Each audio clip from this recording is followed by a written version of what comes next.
Live from Fargo and serving you on TV, online, and on the go. This is Valley News Live at 5. New information this evening around that fatal crash in Mahnomen County, Minnesota. We now know the names of the people involved. Police say 23-year-old Alexis Clark was killed in that crash. Officials say the 6 others that were injured are 81-year-old Thelma Van Valkenburg, 56-year-old Holly Elger, 27-year-old Chris Kyer, and 3 children ages 5, 2, and 10 months old. Officials say the wreck happened just before 6 Wednesday night on 250th Street. Mahnomen County deputies said the 2 vehicles crashed into each other at the crest of a hill. An unsettling scene for shoppers at the Walmart in Grand Forks last night. A man is now facing multiple felony charges after police received reports of a man pointing a gun at shoppers inside. Police were called to the Walmart on Gateway Drive around 10:30 Thursday night. Officers were able to quickly identify 30-year-old Brandon Dubois, who they say was yelling at an employee. When police arrested him, they smelled alcohol on his breath. A store manager told police Dubois was using racial slurs and pushed an employee. No gun was actually found on him. Dubois is now facing charges of terrorizing, preventing arrest, and disorderly conduct. We looked into his criminal history today and found a laundry list of charges against him in the last 8 years, including terrorizing, simple assault, and 9 different cases of theft. And last night's incident conjured up memories of the deadly shooting at that same Grand Forks Walmart in May of 2015, when a 21-year-old airman from the Grand Forks Air Force Base shot 2 Walmart employees, killing one before taking his own life. Today, we spoke with police about what to do if you ever find yourself in an active shooter situation. And they say it all comes down to 3 things. We never tell anybody to fight anybody with a gun or a knife because you don't know what your capabilities or their capabilities are. But if that's your first instinct and you know and you're trained in how to disarm somebody, do what's best for you. But the best thing to do would be able to exit, find an exit place, or find a safe place to hide until that threat's been mitigated. Schindeldecker also says you should always be aware of your surroundings, no matter where you go, and look for exits and where you could possibly hide if needed. Again tonight, we've got another chance of thunderstorms, but not all of us will see them. Let's get the latest from Hutch in your No-Wait weather. That's exactly the case. In fact, most of us this evening will see very little activity. A live look at our Skycam pointed to the southeast of our studios here in South Fargo shows a few cumulus clouds with some rain shafts falling from beneath them. A look at the radar shows that really down towards Morris and Benson is where we're seeing some thunder shower activity, as well as approaching the Wilkin County area and western Otter Tail County. Many areas in parts of central Hubbard County seeing some spotty thunder shower activity. Any storms that do form tonight could become severe. Large hail and gusty winds, the main threat. Isolated tornadoes cannot be ruled out. There'll be many more storms overnight and into the morning. So for Fargo, we'll slip down out of the 80s into the 70s for most of our evening. Our best chance of storms here and in Grand Forks comes between, say, 2 in the morning and 7 in the morning. And those storms could also be severe. Much more in your hour-by-hour details in that, and a little update to your Father's Day planner as well. I'll have the latest here in a few minutes. All right, thanks, Hutch. Authorities in Grafton have an investigation on their hands after the body of a 63-year-old man was found in a river. Officials say Grafton police were asked to conduct a welfare check yesterday on 63-year-old Kenneth Lee Wilson when his employer said he didn't show up to work. Police say a man was found in the Park River at Lesticow Park. That was later identified as Wilson. His body was taken to UND for an autopsy. Officers say there's no indication of foul play. At a court hearing this morning, a Clay County judge decided 35-year-old Kayla Westcott is mentally fit to assist her own defense. Westcott is accused of killing a North Dakota man last June at the farmstead of her then-boyfriend, Jason Jensen. The remains of Troy Yarbrough were later found in trash bags after court documents state he was burned and buried at the Hitterdall farmstead. Officials charged both Jensen and Westcott with a felony count of second-degree aiding and abetting a murder with intent. Jensen is currently serving over 38 years in prison. Westcott will be in court again on July 11th. It's time to take a look at this week's Valley's Most Wanted. Police say 30-year-old Robert McKenna Jr. is wanted for failure to appear on charges of burglary, unlawful entry into a vehicle, and possession of a controlled substance. You can call your local law enforcement if you have any information on him.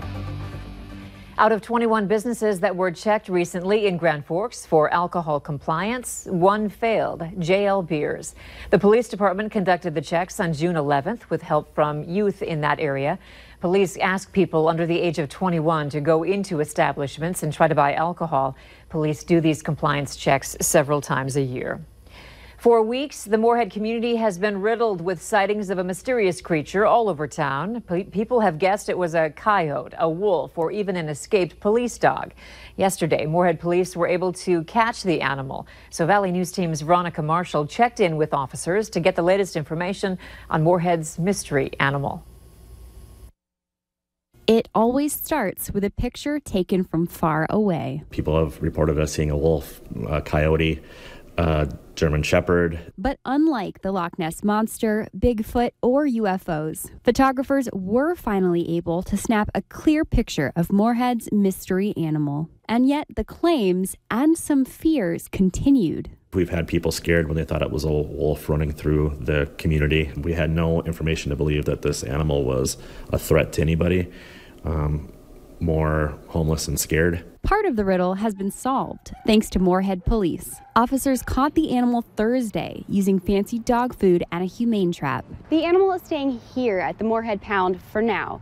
Officials tell me he's much safer here than he was when he was out on his own. Our pound is in a veterinary clinic. People that are trained, the professionals taking care of this animal right now, checking it over to make sure everything's okay. Food and water are provided. It's in a run. It's not in a small cage. Swenson says the animal will undergo DNA testing to determine what it is and if it can stay in Moorhead. The city's ordinance says wild animals can't be kept as pets, but there are no clear rules when it comes to hybrids. So for now, at least part of the mystery continues. In Moorhead, Veronica Marshall, Valley News Live.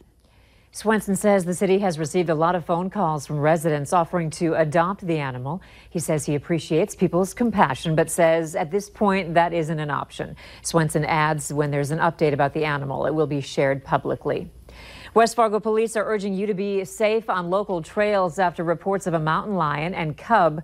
Police say the animals were spotted in the area of Rivers Bend Drive and 6th Street East near the Cheyenne River. They say if you see an animal with its cub, do not approach it or harass it. Instead, call 911 immediately. An infant boy who was cut from a Chicago teen's womb with a butcher knife has now died. Officials say the infant had been in the hospital since the April attack that killed his mother. A spokeswoman for the family says the baby passed away from a severe brain injury. The spokeswoman confirmed a family statement posted on Facebook that 19-year-old Marlon Ochoa Lopez's baby died at Christ Medical Center in Oak Lawn. If you're a motorcyclist in the area, you may already know there's a community of so-called biker chicks who ride together while helping one another. They join up for good causes, one of which is going on tomorrow in Fargo. Valley News Team's Rose Itzkovitz shoots the breeze with the Valley's Women in the Wind. We're just here to unite women motorcyclists, teach them about safety and find someone to ride with. They're rebels with a cause. It brings together women of all abilities, and it helps to boost the confidence of the newer riders. Ranging in age from their 20s to... I am 66. I'm 68. The FM area Women in the Wind are part of an international group. I always rode on the back of someone's bike and never had enough room for my stuff. Becky Jacobson started the Red River Valley chapter just 3 years ago with 4 members. Riding around, people started riding with us. Now they're 20 members strong. Well, it's been a blessing. Before I used to go it was hard to find somebody to ride with. I was just ecstatic. Riding together. There's so many women out there only ride with their husbands. Not saying that the men are mean, but I think that the women feel a little more comfortable riding with other women. While educating on bike safety. We just cracked the whip on somebody who's not paying attention. No. 20 bad biker chicks with a good cause. Our big event on Saturday is the shotgun run. Riding this weekend to send more disabled kids and adults to camp. Almost everybody knows somebody who needs somebody to look out after them. These ride or die women are there for one another on and off the bikes. We form a really nice friendship. We've always got someone to ride with. The women that I ride with are a great bunch of women, and it's just fun. It isn't just a sisterhood during the riding season, it's a sisterhood throughout the year. And that's something they can hang their helmets on. In Fargo, Rose Siskowitz, Valley News Live. The women say men are always welcome to ride with them, too. For more information about the bike run taking place tomorrow in support of Elks Camp Grassic and other upcoming events, head to our website and click on this story.